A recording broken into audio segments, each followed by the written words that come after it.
ఈరోజు మంగళగిరి నియోజకవర్గంలో Janasena party incharge Chellapalli Srinivasarao గారి కార్యాలయంలో ఉన్నాం.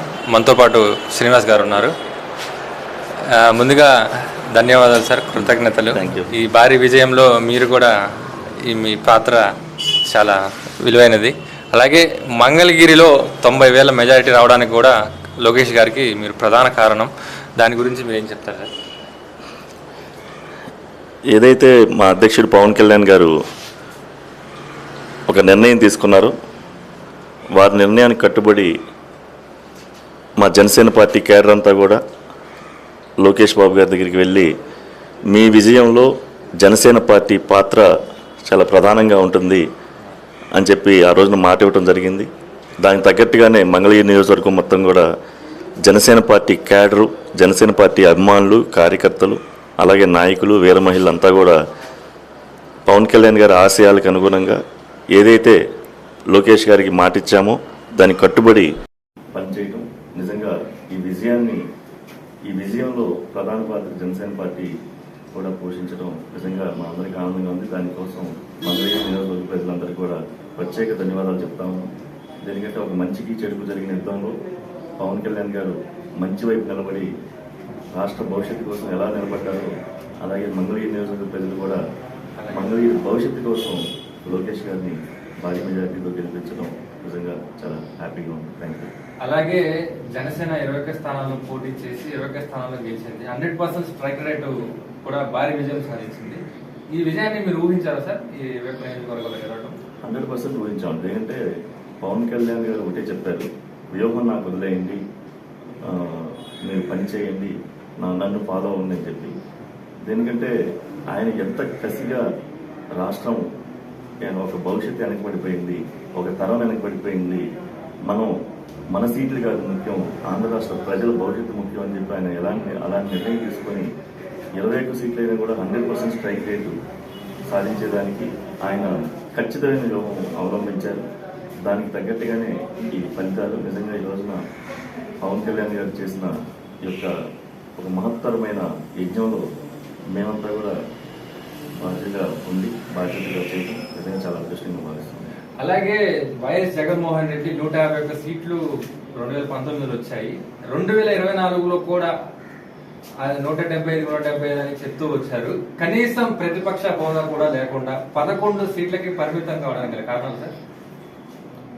అతను ఆంధ్ర రాష్ట్రాన్ని ఒక భవిష్యత్తుని తాకట్టు పెట్టేసి మద్యం వ్యాపార కేంద్రంగా, గంజాయి వ్యాపార కేంద్రంగా, ల్యాండ్ మాఫియాలు ఇవన్నీ చేస్తూ మేము ప్రజలకి పింఛన్లు ఇస్తున్నాం, పథకాలు ఇస్తున్నాం, ఇవన్నీ అంటే అపోహలో పడిపోయి వీళ్ళు దేనికంటే ఒక తల్లి పింఛన్ తీసుకున్నా లేదంటే తండ్రి ఒక ఆరోగ్యశ్రీ తీసుకుంటారు. కానీ తర్వాత మా బిడ్డల భవిష్యత్తు ఏంది? వాళ్ళ ఇంట్లో బిడ్డలు బీటెక్ చదివే వాళ్ళు లేదంటే డిగ్రీలు చదివే వాళ్ళు బిడ్డలు ఉంటారు, వాళ్ళ ఫీజు రింబర్స్మెంట్ ఇస్తున్నారు. కానీ వాళ్ళ భవిష్యత్తు ఉద్యోగం ఏంది? అంటే ఎల్లకాలం ఆంధ్రప్రదేశ్ రాష్ట్రం యాచించే పరిస్థితే తయారైట్లేదు ఉంది. అలాగే 5 సంవత్సరాలు అంటే 5 సంవత్సరాల పరిపాలనలో ఒక తరం వెనక్కి వెళ్ళిపోయింది. ఇదంతా కూడా ప్రజలు ఏకతాటి మీద వచ్చి వైనాట్ 175 నువ్వు కాదు ప్రజలు అని చెప్పి ఇది ప్రజా విజయం తెలుగుదేశం పార్టీ, జనసేన పార్టీ, బీజేపీకి అందించడం నిజంగా అంటే అతని యొక్క తప్పులే ఈ రోజున రాజధానులు విభజించేసి, ప్రజలను విభజించేసి, కులాలను విభజించేసి, మతాలను విభజించేసి అతను చేసిన రాజకీయ క్రీడ తనకే శత్రువు అయిపోయి తన నెత్తిని తానే చేయి పెట్టుకొని ఈ రోజున ఇదైపోవటం నిజంగా ఊహించిందే. తప్పనిసరిగా దీనికి బాధ్యులు అంటే మా మీద నమ్మకం పెట్టారు ప్రజలు ఈ రోజున. ఆ నమ్మకాన్ని మేము చేసుకుంటాం. అలాగే చేనేత పరిశ్రమకి మీరు జనసేన పార్టీ తరఫున ఎంతో అండగా ఉన్నారు. ఇప్పుడు కూటమి ప్రభుత్వం వచ్చింది, వాళ్ళకి ఏ విధమైన భరోసా, ఏ విధమైన హామీ, వాళ్ళకి ఏ పనులు చేయబోతున్నారు భవిష్యత్తులో? ఏదైతే చేనేత అనేది మా అధ్యక్షుడు పవన్ కళ్యాణ్ గారు మొదటి నుంచి కూడా చేనేత కార్మికులు కాదు, కళాకారులు. ఎందుకంటే గతంలో ఏ రాజకీయ పార్టీ అయినా కూడా చేనేతలని ఒక కార్మికులుగా చూసి తప్పితే లేదంటే ఒక చేనేత వృత్తిగా చూసాము. కానీ పవన్ కళ్యాణ్ గారు చేనేత అనేది కళాకారులకు గుర్తించింది. అలాగే చేనేత మన సాంప్రదాయం అని గుర్తించి ఈ రోజున చేనేతకి నన్ను కూడా రాష్ట్రానికి చైర్మన్గా చేశారు. ఒక జనసేన పార్టీలో దాదాపు 3 సంవత్సరాలు పనిచేస్తా ఉన్నాను. అంటే ప్రత్యేక విభాగం చేనేతకి పెట్టి ఈ రోజున పవన్ కళ్యాణ్ గారు నేనున్నాను చేనేతకి అని చెప్పి ఆయన బ్రాండ్ అంబాసిడర్ ఏమంటారు. మేమైతే మా యొక్క ప్రభుత్వంలో చేనేతలకి ఒక ఉన్నతమైన స్థానం, ప్రపంచం గుర్తింపు పొందే స్థాయికి చేనేతలు మేము తీసుకెళ్తాం. మా చేనేతలు, మా కుటుంబాలు అన్నీ కూడా సొసైటీలో మేము మమ్మల్ని చూసి గర్వపడే విధంగా గవర్నమెంట్ నుంచి మేము చేస్తామని చెప్పి ఈ సందర్భంగా తెలియజేస్తాం. అలాగే పవన్ కళ్యాణ్ గారికి రేపు ప్రమాణ స్వీకారం డిప్యూటీ సీఎంగా ప్రమాణ స్వీకారం చేయాలని ప్రజలు భావిస్తున్నారు, జన సైనికులు భావిస్తున్నారు. దీని గురించి మీ కామెంట్? మేము మా కామెంట్ మా అయితే మేము ముఖ్యమంత్రి అడుగుతాం. ఆ యొక్క కూటమి యొక్క భాగంగా పవన్ కళ్యాణ్ గారి ఆలోచన విధానం నేను ఏదైతే తీసుకుంటే బాగుంటుంది, ఎలా చేస్తే బాగుంటుంది అనేది కళ్యాణ్ గారు ఆలోచిస్తారు. ఈ రోజున మా ప్రెసిడెంట్ గారు పవన్ కళ్యాణ్ గారు ఈరోజు స్టేట్లోనే కాదు సెంట్రల్లో కూడా ఒక కీలకమైన వ్యక్తి. అంటే నిజాయితీకి ప్రతిరూపం ఆయన.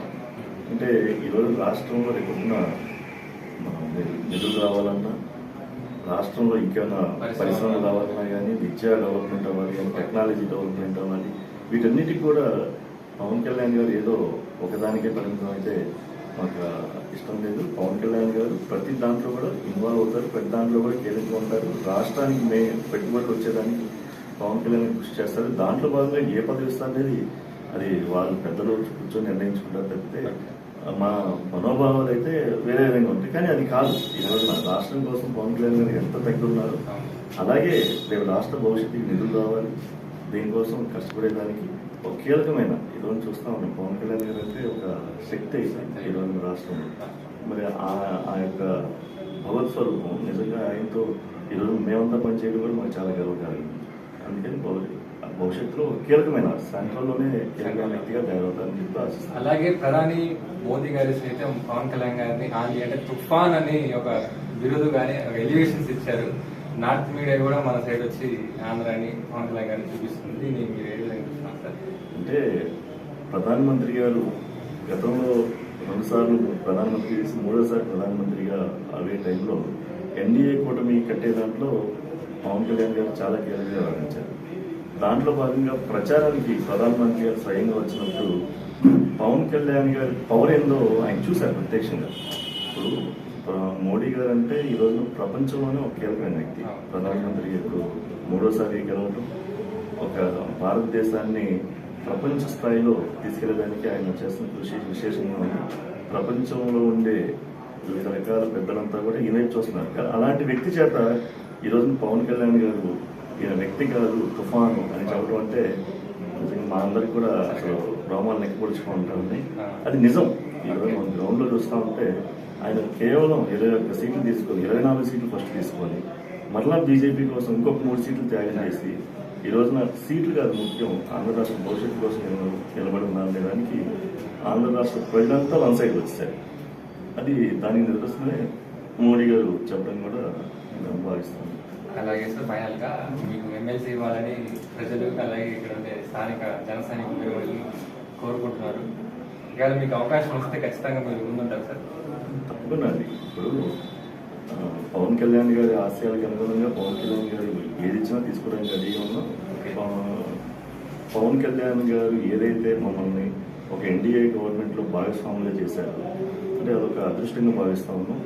దాంట్లో భాగంగా నాకు కానీ మా క్యాడర్కి కానీ మంచి ఉన్నతమైన గుర్తింపు ఉంటే ఇంకా పార్టీని బలోపేతం చేయడానికి బాగుంటుంది. భవిష్యత్తులో ఆంధ్ర రాష్ట్రంలో 21 కాదు రేపు ఇంకా 100 సీట్లు పోటీ చేసే విధంగా ఎలా చేయాలి అనే ప్రణాళిక మేము చేసుకుంటాం.